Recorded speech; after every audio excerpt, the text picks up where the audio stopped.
den her aflevering skal omhandle immunsystemet, kroppen, og så noget omkring immunforsvaret, og så går jeg igennem nogle figurer, der forklarer processen af noget af det. Den første figur, vi skal gennemgå, det er figur 105, og den viser ligesom de forskellige typer af blodceller, der kan dannes ud fra de stamceller, vi har i vores knoglemarv. Knoglemarven, den er illustreret heroppe. Og stamceller, det er basically bare umodne, man kan kalde dem umodne celler, som kan udvikle sig, det hedder altså differentiere sig, til mange forskellige typer af celler, altså alt efter hvad kroppens signaler siger, at kroppen har brug for. Der er forskellige typer af blodceller her. I figuren, der er det, som hedder røde blodlegemer, som er dem, der sørger for, at der bliver transporteret ilt rundt til kroppen. Det gør den, fordi den indeholder det her protein, som hedder hemoglobin, som er grunden til, at det kan transportere ilt rundt i kroppen. Der er også de hvide blodlegemer, som er hele den her gruppe herover. Det skal jeg tegne ud. Hele den her gruppe herover. Og deres funktion, det er ligesom at bekæmpe infektioner og fremmede stoffer i kroppen. Ja, og det er alle de her celler, som jeg har markeret, som hører ind under de hvide blodlegemer. Der er også den celle, der ikke er markeret her, som hedder en megakarycyt, tror jeg. Og den producerer simpelthen det, der hedder hvide blodplader, som er dem, der sidder her. Og de her, eller ikke hvide blodplader, bare blodplader.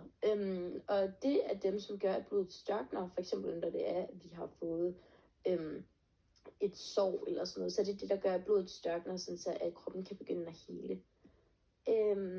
Men der er også, af de hvide blodlegemer, der er der også nogen, som kan omdannes eller videreudvikles til andre former for blodceller. Der er den, som hedder basofil. Den kan videreudvikle sig til det, der hedder en mastcelle. Og en mastcelle, det er den, som hjælper kroppen med at hele og beskytte sig mod sådan farlige ting, som allergiske reaktioner og parasitter og sådan noget. Så er der også det, som hedder en lymfocyt. Den kan videreudvikle sig til en plasmacelle. Og plasmaceller, det er en celle, der producerer antistof, som hjælper med at bekæmpe de her infektioner her. Og til sidst er der en monocyt, som kan videreudvikles til en makrofag. Og en makrofag, det er sådan nogle store immunceller, der man kan sige, at de sådan spiser fremmedpartikler og sådan nogle, og bakterier og dødceller og sådan noget. Ja, men så har vi figur 107, som er en zoomet ind version af neutrofil granulocyt, jeg er ret sikker på, den her. Og det er ligesom bare zoomet helt ind på cellen, for at vi ligesom kan se, hvordan at det her hvide blodlegeme bekæmper en bakterie. Og jeg har igen delt ind i steps for at gøre det mere overskueligt. Og første step, det er, at den her bakterie, den bliver registreret af cellen. Og lige så snart, at cellen kommer ind gennem cellemembranen, så er det, at neutrofilen, den går direkte mod bakterien, og så går i gang med det her. Hvilket får os videre til vores step 2, hvilket er, at den her neutrofil, den omringer bakterien med dens cellemembran, som danner den her form for pose. Det hedder et eller andet fagocyt, eller et eller andet, det kan jeg ikke lige huske. Og så det næste, der sker, det er en fusion med lysomer. Og lysomer, det er de her orange små celler herinde, og de indeholder enzymer. Og de her enzymer, når de kommer i kontakt med en bakterie, så er det, at de kan nedbryde bakterien. Og det er det, der sker hernede, som er nedbrydning. Og så derefter så er der noget affaldshåndtering, hvor at de bruger noget af bakteriens affald og sådan noget til andre steder i kroppen. Så har vi figur 12, og inden jeg lige vil forklare indholdet af figuren, så vil jeg lige sige, at makrofag, det er jo også en celle, vi har snakket om der i første figur, vi gik igennem. Og det her makrofag her, det er jo den udviklede version af altså den blodcelle, der hedder monocyt. Det der er med den her monocyt, det er, at den ligesom starter i blodsystemet, og så bliver det til en makrocyt, når den går igennem til vores væv. Og der er det ligesom, de kan udføre deres arbejde, hvor de ligesom spiser bakterierne og døde celler og andre fremmede mikroorganismer.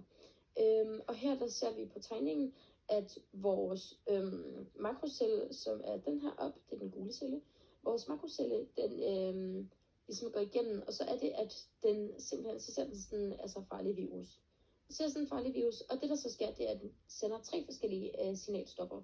Den sender et grønt signalstof, som er det, som ligesom skal hidkalde og aktivere andre immunforsvarsceller, og ligesom skal sige, der er noget fremmed, og I skal komme hen, og I skal bekæmpe det.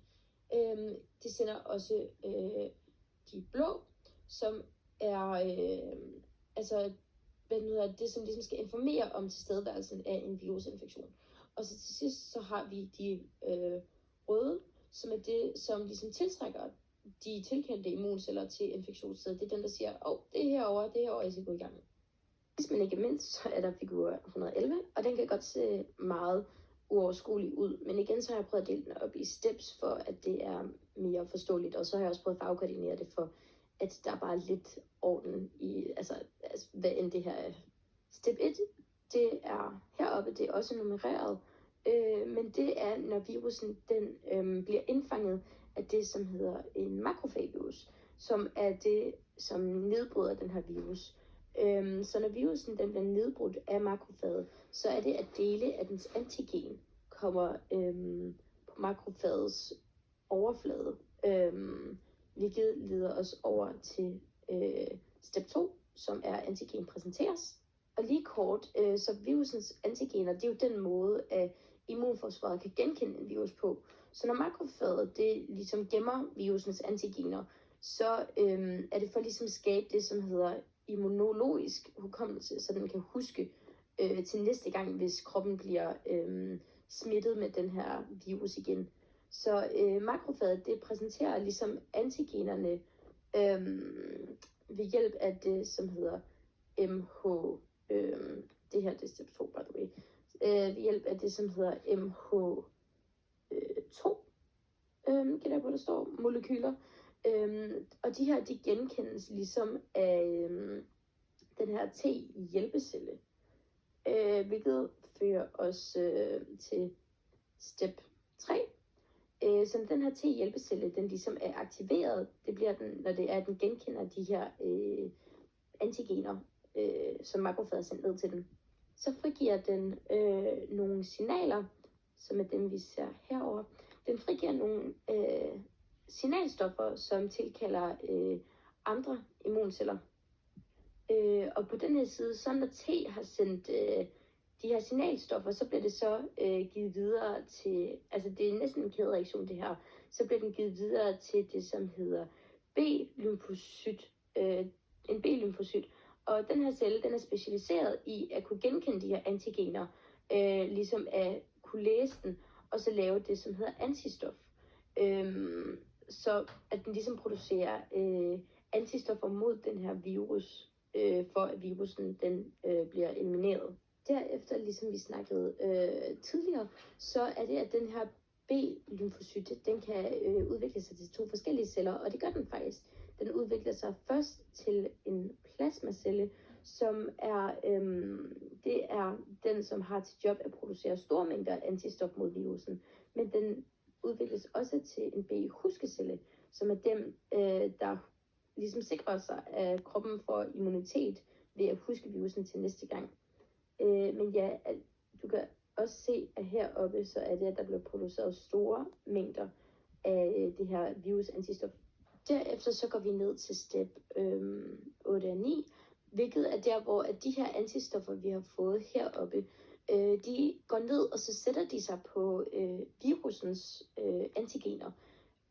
Og på den måde, så forhindrer det ligesom virusen i at inficere nye celler.